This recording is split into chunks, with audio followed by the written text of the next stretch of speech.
Welcome back to another episode of Hot Mess Espresso. We are in part 2. The husband joins us yet again.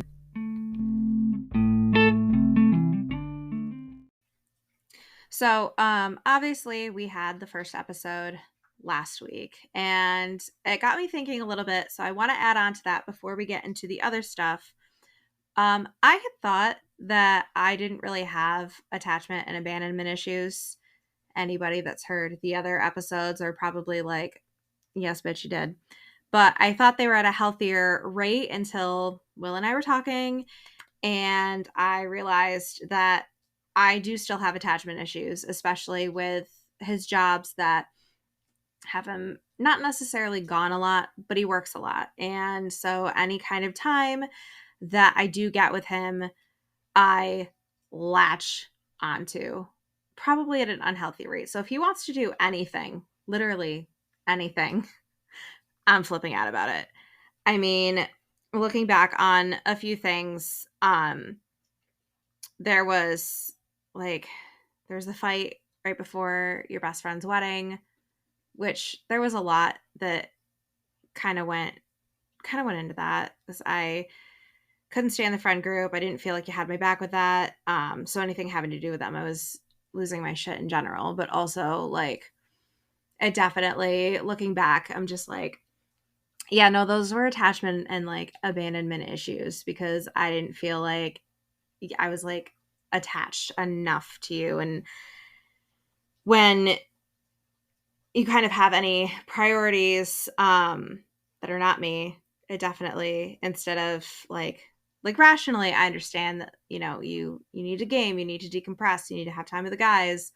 But like my little BPD brain is like, he doesn't want anything to do with you at all. He's trying to get away from you because you're annoying. And it's not fun, guys. I don't like it. He doesn't like it. I mean, you might like it. Do you appreciate when I'm that level of No. fun town? Didn't think so.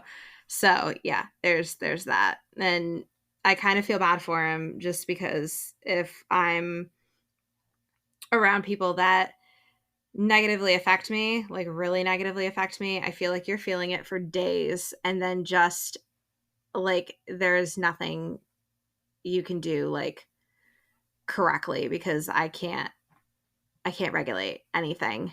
And yeah, There are those days sometimes where it could be anything and it will be wrong. There is no right you answer. exist, you're wrong. I could rewind time 1,000 times and not come up with the correct solution. No. But there's that addendum. So let's get into what we had planned, since we're getting into the nitty-gritty of things. Speaking of fights, what do you think was our biggest one? Oh, definitely the LA trip.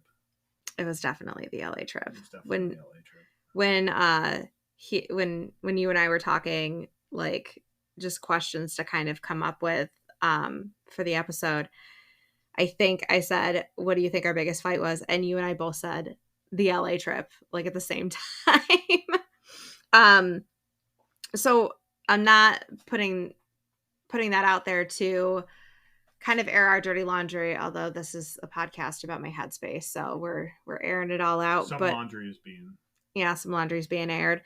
I'm pointing this out because I want to go over the differences in headspaces on things. So your non-borderline brain, why was and so the biggest fight was the LA trip, because I wanted him to go, and he said, I don't do big cities. And I kept like asking him, but with like his complete lack of object permanence, every conversation was a brand new one that we'd never had before. So I just got to the point where he wasn't going to go. He had his reasons. I immediately jumped off the conclusion cliff. But let's start with you. What were your actual reasons for not going? So the main thing that like happened was, for me, it was mainly a logistical thing. Mm-hmm. I don't think I had the time off of work, and just the whole logistics of the trip. But then the way I remembered it, because of my ADHD brain, it was I was like, okay, well, this is important to her, so I'm going to go. We're going to make this work somehow. And yeah, and then I remember one conversation where you were like, well, I don't know if you like should come because of all I those felt like I was reasons. forcing you to go. You weren't forcing me to go, but like I definitely was like, okay, we're gonna make this work because it was mainly like logistics, like no time off work, and like yeah, I just I'm not a big city type guy. Yeah, I think I stuck onto the big city, but I immediately jumped to like because I was going out to see my best friends, and I was like, well, he doesn't want to spend time with my people. Like my needs aren't important. Uh, he's probably leaving. That's why he doesn't want to hang out with my people. He doesn't want to get to know them. So like, why get attached to my friends? It was a whole mess. It doesn't sound logical. I look back and I'm like, yikes. Well, yeah, because that was the sticky part too. Like I'm just like, okay, you know what? I'll suck it up. We'll make it work. I'll try to figure out how to deal with work, and I'll go. And I just remember that one conversation from that night where you're like, oh, I don't think you should go. And then I don't know if I even said it out loud or No, what I actually didn't say I happened. don't think you should go. I literally looked at you and I was like, "You don't want to go, do you?" And you were like, "No, I don't. I don't do big cities." Yeah, it was something along those lines. And then to me, that was my brain's like, oh, she gave you an out, so now I don't have to go. And then my brain just filed that away. I'm not. My brain, he fell for it. Yeah, he He failed the test. she she gave me an out, and I'm taking it. And then it came down to like the when you were like about to go, and then that's when the fight happened. And then like in my mind, this was settled and done with like weeks ago. Never. Yeah, and then yeah, because yeah, and then yeah, then the fight happened, and then like there was nothing I could even do to change it because all the tickets and everything there was no way. It was a mess. Yeah, It was just an absolute mess. I couldn't even change my mind at that point because like yeah. So, would I be correct in saying that was probably the biggest example in like our relationship of how our brains are just Yeah. not the same, not even similar. So, going off of that, the our lowest point, um, well, it's like a two for question. What do you think the lowest point was that we've hit?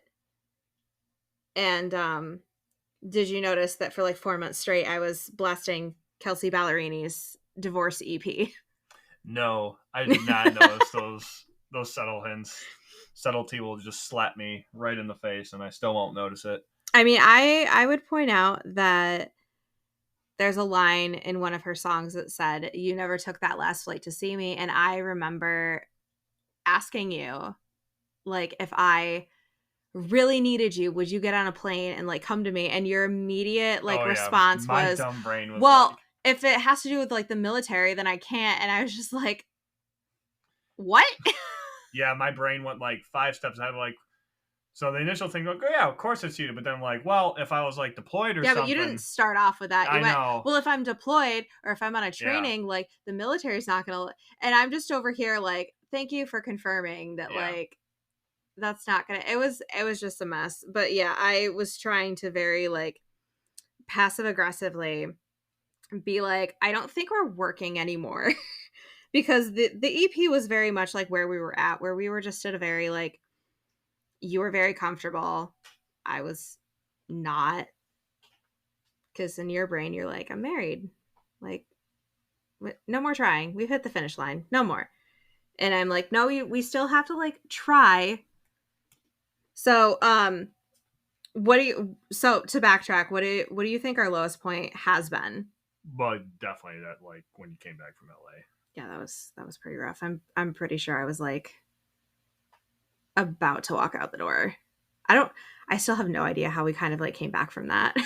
I don't either, but I'm glad we did. Me too. So, definitely glad.